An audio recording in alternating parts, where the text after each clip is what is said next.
Welcome to the Java Cafe, Java fam.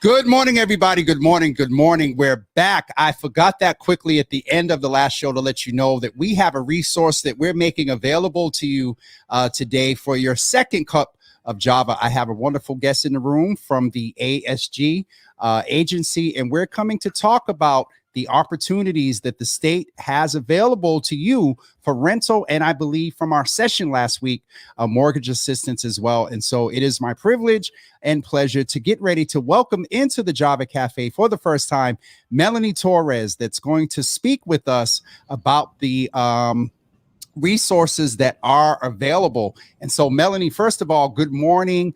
Welcome to the Java Cafe. Good to see you in the room. How are you doing today? Thank you for having me, Jimmy. I'm great. I'm happy to be here to give out this important information about the resources the state has. It is definitely important. And shout out to ASG and the state. And so let's kind of jump right in. We have about 20 minutes or so. And so the state DHCD stands for the Department of Housing and Community Development. And what is it that they do? Do they oversee funding? Do they give out grants? What is it that they do? So the DHCD office does a whole lot, both during COVID and not during COVID. So we've been working with DHCD during COVID because they oversee all the housing relief and support that's been going on, especially during COVID. So there's always been emergency funds available for people facing eviction, a lot smaller of a program, and that those funds have been subsidized by federal funding and other state funding during COVID to make sure people can stay in their homes. So one of the things that you mentioned was rental assistance. Is this the department that oversees, like, I think it's ERAP? And what is the difference? Can you tell us if there's a difference between the two, or is it one that it's the overseeing umbrella?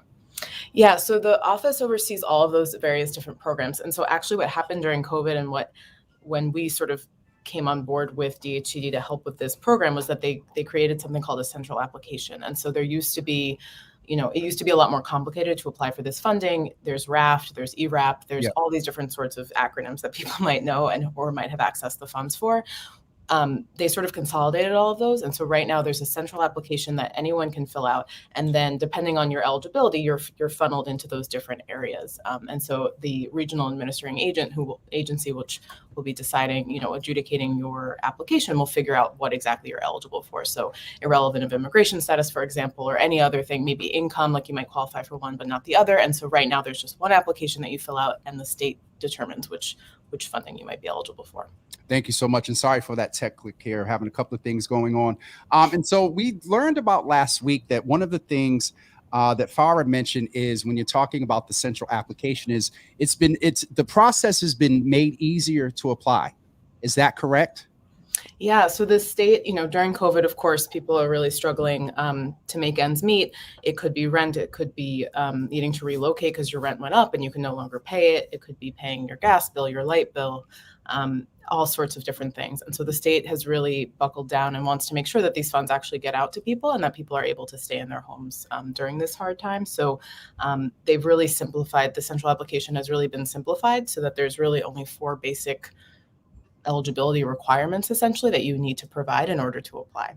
And let me just ask this question because I learned so much from Farah last week, and we're here because the state believes that it's important that this information is out there for everyone. And so one of the things that we learned, and as a activist or whatever, it was a little frustrating to me that sometimes in order to get rental assistance, I love your cup there. Sometimes in order to get rental assistance, you have to be in arrears. you have to be in the eviction process. And so is that the case with this line of funding and support? No, that's actually not the case. And that's a great question. So currently, so yes, there used to be a program that was actually through the housing court that would help people who are already in the process of eviction. In this case, you do not need to be in the process of eviction. Ideally, you call our call center way before you're in the process of eviction. You do need to prove that you're behind on payments in some way. Even if it's just a month, or in the future, you're not going to be able to pay next month. There is some basic requirement of proving that you're having trouble paying, but ideally you call way before you're actually in the eviction process, and these funds can help you stay where you are. Awesome. And then what qualifies a eligible low income tenant? I know we learned again last week, some people that are dealing with immigration status issues, how has it really been made easier? Let me ask it like that. When it comes to eligible low income tenant, like what qualifies that? Yeah. So I can just speak to, part of the outreach that we've been doing. So our team has been out there door knocking. If you've seen someone knock on your door, it's likely part of our team.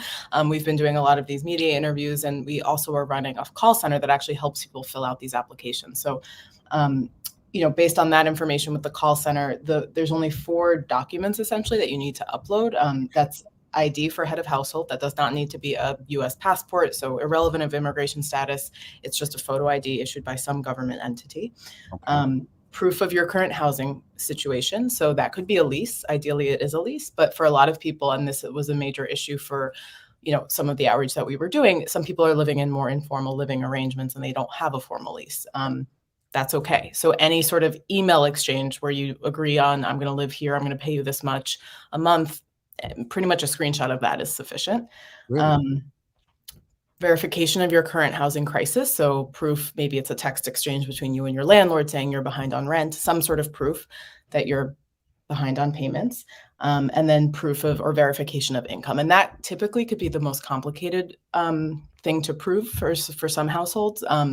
But the good thing is, if you are receiving any sort of public benefits, if you're on food stamps, if you're on Mass Health, the state will just use your social security number, if you have one, to verify those benefits. And then that's the proof of income that they need.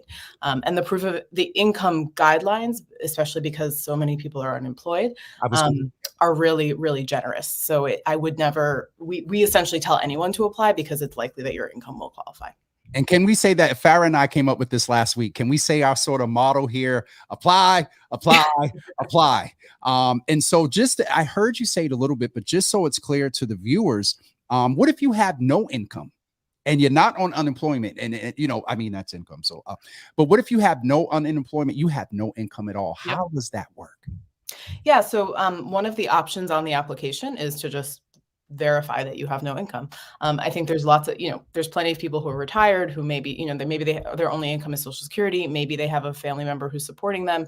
All of those scenarios are sufficient enough to say, I don't have income. Or, if your only income is unemployment, for example, like that's a benefit the government can verify. But yes, irrelevant of your income, even proof of income, like the proof of income, I think is there's a low bar. And that's, again, because the state is really encouraging people just apply, and the regional administrating agency will reach out and work with you to make sure that they have sufficient proof to administer the funds. Okay. And one of the things, if I remember right, is there sort of, I'm getting ready to ask how long it takes, but are we sort of at the end of a period where the flexibility and availability of this support is possibly coming to an end? So our call center is coming to an end at the end of the month. So the 800 number at the bottom of the screen, 1-800-474-1822. Our partnership with the state is coming to an end at the end of the month. The funds are available essentially until they run out. But the state is encouraging people to apply as soon as possible, because I think roughly 56% of the funds have been given out, which is not a lot, but there's still there's a lot of people still waiting to hear. And so it's better to apply now, especially now that we can help you through a call center, before it's too late. Let's say it again. Apply, apply, apply, because it is available to you. And so what we were talking about time, you said some people were in process. How long does the process actually take, Melanie? Yeah, so it really depends on where you live. So, and for those people who have accessed these sorts of funds before, that you're probably familiar with someone like Metro Housing Boston. There's regional administering agencies that will receive the application and then help facilitate the actual, giving out of the funds. So depending on the region that you're in, it's a different regional administering agency, and they all have different wait times. But the average processing time that the state is seeing is an average of 6 to 8 weeks from the time that you apply until you actually hear back and you receive the funds.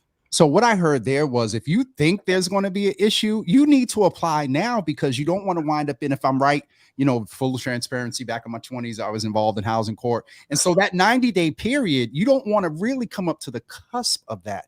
The other piece is, are landlords, Melanie, required to take a part, or how does it work with the communication with the landlord? Does the money go to the landlord, or do you get a check in the mail and then we have to trust your integrity to, so can you tell us a little bit about that?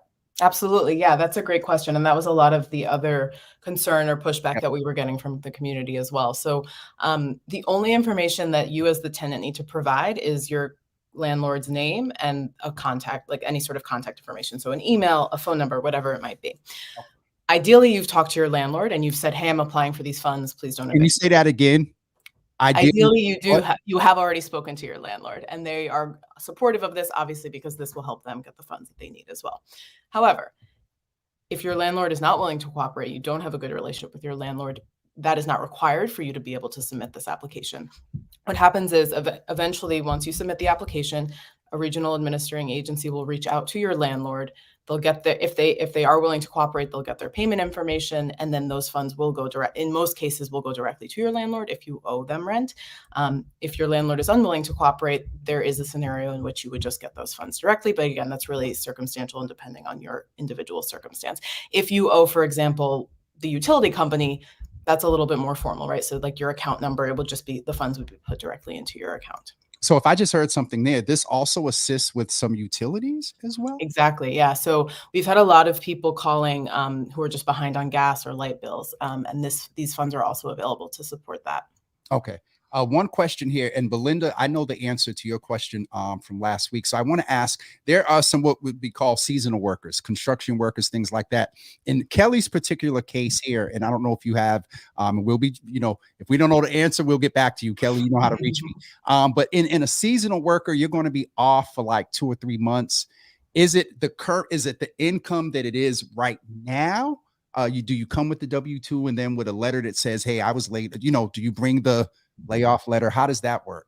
Yeah, so typically, and that's a great question. I think income, that's why I said income's sort of the hardest thing to talk through, but it's really dependent on your individual circumstance, and it's typically taken over the course of a year, right? So if at this point it would still be your 2020 tax return, but eventually, later in the year, it would be your 2021, or if you file your taxes earlier this year. So it is over the course of a year, not sort of the month-to-month income that you might have. However, if you're applying and you currently have no income, if anything, that might play to your advantage in terms of proving that you have income.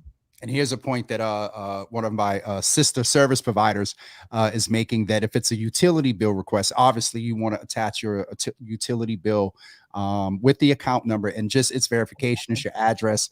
And so that makes it just a little bit easier. So we know that the process takes 6 to 8 weeks. And we talked about the landlord. And we also talked about that the call center is closing, but the application window is open again until when? The funds run out. Until the funds run out. Exactly. And right now, I think we learned last week that only 800 million, am I right, was committed to this. You said it's at about 56%. There are people in queue. And so once that queue gets decremented, that number may change. And so I have to go back to what I've said a couple of times. Apply. And so the phone number is there. I am going to do my best to bring up the website and pin it in the comments, while Melanie, you can just talk for 2 seconds and just reiterate. And it doesn't want to, okay, I'll figure this out. Well, yeah. But that's a great point. So the call center is available for anyone who doesn't feel comfortable using a computer or just wants to ask questions and wants to, have a little bit additional support walking through the process. I should also mention that the call center is multilingual, so we can help in any language that you speak. You can call, ask for someone who speaks that language, and we should be able to assist. But of course, you can also submit this application online by yourself. And so there's plenty of people who are able to do that. And that, that's another great option. So you don't have to call the call center, but the call center is available for those who just need a little bit additional support. Awesome. And so what I'm doing now, and thank you so much, Melanie, for making up the time there. What I'm doing now is I'm just going to pin the comment there at the top. And so it is there available to you for you to be able to go back and check into that resource. But you can call or Belinda. And Belinda, to answer your question, we did learn last week as Belinda is asking, oh, no, it's still the same. It's still the same. You cannot use this to buy a home. Is that correct, Melanie? Correct. Yeah. So the support that we're here to speak about today is exclusively for renters. There is support for mortgage for homeowners as well, but this is not for buying a home. It's more for backed mortgage payments, and that's a sort of a separate process. Our call center can direct you to the other state resources that can help with that, but we're here really to help the renters. All right. And then, I mean, some people, you know, some people have experienced some systemic barriers and sometimes may not want to always apply. And so can I ask you, is it likely that you'll get the assistance that you're applying for? That's a great question. So we have not, I can say just based on the way that in which this whole sort of outreach process has been crafted, our as you said, our messages apply. It can't hurt to apply. The barriers to this service are supposed to be taken down significantly. The application process has been super simplified. They really want to make sure these funds get out to people who need it. And so I can't speak to how successful the application will be, but I can say that the state is really invested in getting these funds out to people who need them. And so we really encourage anyone who thinks they might be eligible, who could use the funds, who could use the support, to call and ask the questions that they have. Okay. And one last piece here. My sister again is mentioning something about furniture vouchers. Is that associated with that as well? So there was at a time, and I think they might have, I don't want to speak to this because I'm not 100% sure. So definitely call the call center about this if you do have a question. But at a time, there was the availability of moving costs to also be reimbursed. So if you were being evicted because your rent went up or some other, you know, the cost of moving could also be partially reimbursed through this program. That might have changed as of January 1. So I don't want to give that information out there, but certainly that was at some point an option. Thank you so much, Melanie. I really appreciate for the past couple of weeks, you and Farmer coming in to make sure that this information is available. It just speaks to the great in-reach and community outreach that ASG has there and the staff that you all have there. We just want to remind you that the Department of Housing and Community Development has this application available for you to apply for assistance. You see it there in the graphics, and you see the phone number there. You only have until the end of the month, if I remember right, Melanie, to utilize the call center number. Apply. But if you have a couple of questions, call them and they will help you to apply. And so, Melanie, is there anything that we missed this morning? I don't think so. I mean, I think the only other thing I would mention, which I think we've already a little bit touched on, is that this is also a really great opportunity for landlords who have tenants who are behind on rent. So landlords can approach their tenants and encourage them to apply. And I would, you know, if there are people out there who are struggling to pay their mortgage because their tenants aren't paying, this is a really good option. So while you can't call as a homeowner to our call center and apply, you can encourage your tenants to call for these funds, which is really important as well. Okay.